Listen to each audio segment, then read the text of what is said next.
Oke, assalamualaikum warahmatullahi wabarakatuh.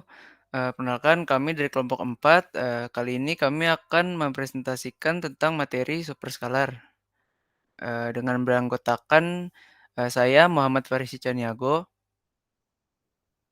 Saya Agustinus Prasanto Bolon. Saya Ibar Hutaki Sultan. Saya Julian Fajarina. Saya Muhammad Seto Haji Pamungkas. Oke, mulai dari yang pertama yaitu pengertian superskalar. Superskalar arsitektur atau SAA yang bisa dikenal, biasanya, dengan yang dikenal sebagai arsitektur superskalar merupakan arsitektur dari suatu komputer atau prosesor yang memungkinkan eksekusi dilakukan secara bersamaan atau paralel dalam satu siklus dengan memanfaatkan teknik pipelining. Hal ini menjadikan setiap pipeline terdiri dari beberapa stage, sehingga setiap pipeline dapat menangani beberapa instruksi dalam satu waktu. Superskalar dapat diaplikasikan di RISC dan CISC, tapi pada umumnya di RISC.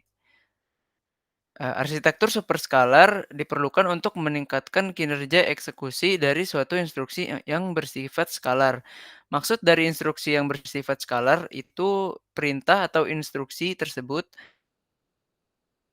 kan variabel yang sederhana, seperti variabel integer atau bilangan bulat, atau bilangan pecahan.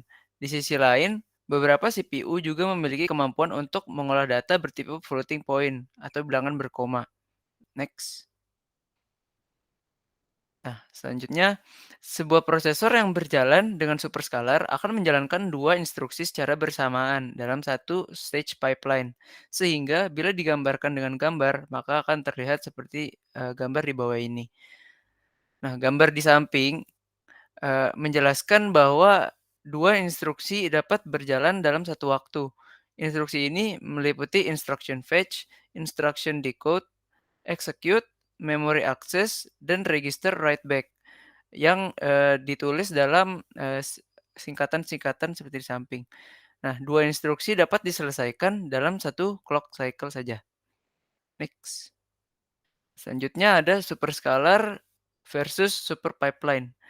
Nah, seperti yang kita lihat di gambar di samping, superskalar merupakan sebuah unit prosesor yang dapat mengeksekusi dua atau lebih operasi skalar dalam bentuk paralel. Sedangkan super pipeline adalah cara yang digunakan untuk melakukan sejumlah kerja secara bersamaan, tetapi dalam tahap yang berbeda, yang dialirkan secara kontinu pada unit pemrosesan. Dengan cara ini, unit pemrosesan selalu bekerja.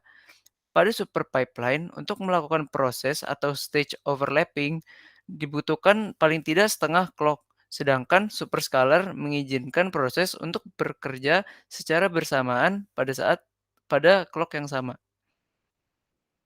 Next. Dan berikutnya yaitu contoh CPU yang telah menerapkan arsitektur superskalar. Contoh CPU-nya yang Intel prosesor. Yang pertama 486, terus Intel Pentium M, Pentium, Intel Core dari Intel Corporation, Pentium Pro, Pentium 2, Pentium 3, Intel Titanium, Pentium, Intel Xeon, dan Intel Pentium 4. Dan contoh CPU-nya yang untuk AMD, prosesor AMD, yaitu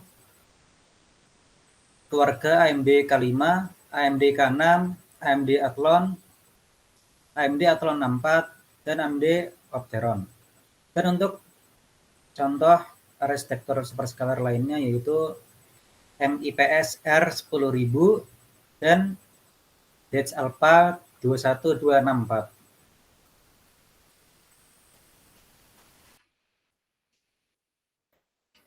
Berikutnya ada implementasi dari superskalar. Jadi yang pertama, proses fetch dari beberapa instruksi akan dilakukan secara bersamaan.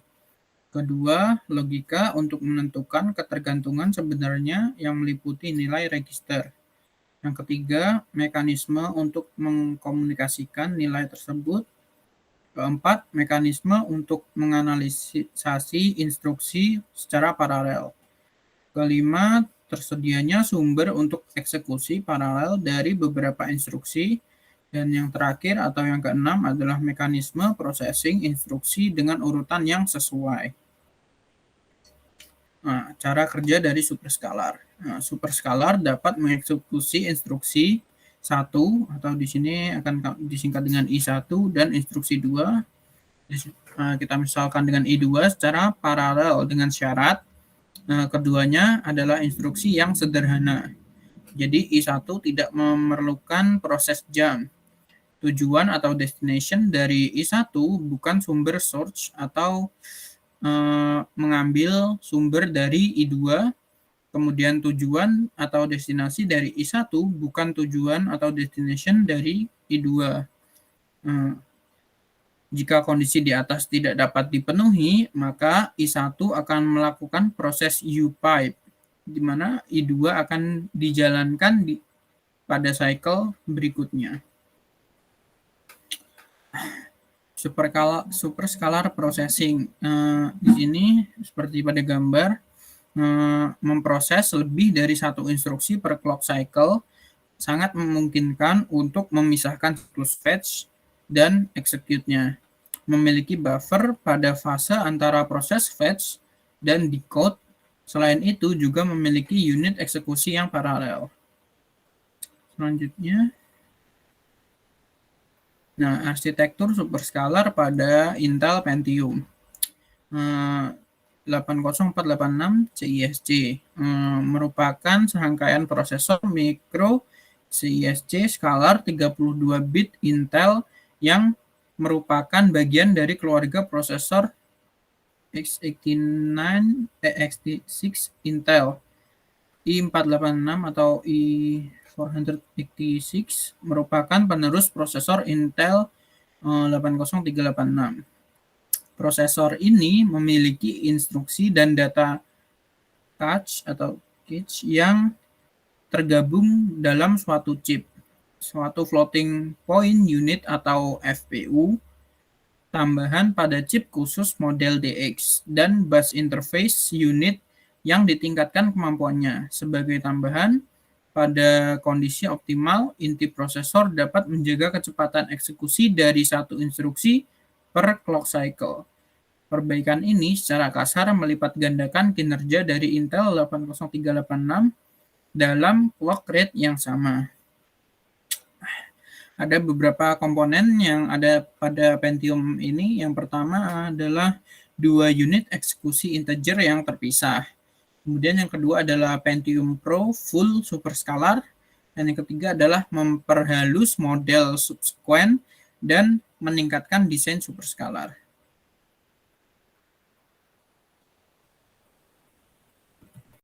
Selanjutnya ada contoh industri. Di sini contohnya R1, R2, dan R3. Nah, untuk instruksinya itu sendiri, yang akan menambah isi register R1 dan R2 dan menempatkan jumlahnya dalam register R3. Isi dari register R1 dan R2 mula-mula akan ditransfer ke unit aritmatika dan logika. Setelah operasi penambahan dilakukan, hasil penjumlahan tersebut akan ditransfer ke register R3. Prosesor dapat membaca instruksi selanjutnya dari memori, sementara operasi penambahan dilakukan. Kemudian jika instruksi tersebut juga menggunakan ALU, operannya dapat ditransfer ke input ALU pada waktu yang sama, dengan hasil instruksi add ditransfer ke register R3. Selanjutnya yaitu permasalahan pada superscalar. Kemampuan dari komputer superscalar dapat dilihat dari banyaknya instruksi yang dapat diproses secara paralel. Superscalar hingga derajat tertentu dapat terjadi jika komputer mampu mengatasi permasalahan ketergantungan yang ada pada suatu instruksi. Di antaranya masalah tersebut ketergantungan data, ketergantungan prosedural, ketergantungan sumber unit, ketergantungan output, dan anti-ketergantungan. Dari 5 ketergantungan tersebut, sampai sekarang belum ada komputer yang mampu mengatasinya secara total. Bagaimanapun, komputer akan menemukan beberapa ketergantungan dalam menyelesaikan suatu program. Walaupun demikian, ternyata dengan usaha ini mampu diciptakan komputer dengan kinerja yang jauh lebih baik dari generasi-generasi yang sebelumnya.